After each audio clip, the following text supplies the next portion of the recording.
İdmanla məşğul olan insanlar güclü olurlar və özgüvənli olurlar. Çünki idman insanın həyatına da çox gözəl bir şey qatır. Yaxşı, bir sual verim. İdmanla məşğul olan insanlar güclü olur.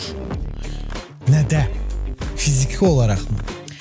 İşte onu demək istəyirəm. Həm fiziki olaraq, həm də zehni. Çünki özünü məcbur eləyir. 5 kilonu qaldırmışım, sabah 10 kilonu da qaldıracağım. Beyni o qədər məcbur eləyir ki, beyin artıq həyatda da başına gələn zorluqlarda səbr eləməyi, hədəfinə çatmağı öyrənir, güclənir ona görə də. Bəli. Ona görə də yorğunluq da gedir aradan. İdman eləyin, inkişaf eləyin. Sizcə yorğunluq ümumiyyətlə gücsüzlük deməkdir? Yorğunluq məncə gücsüzlük deməkdir. Yox. Yox.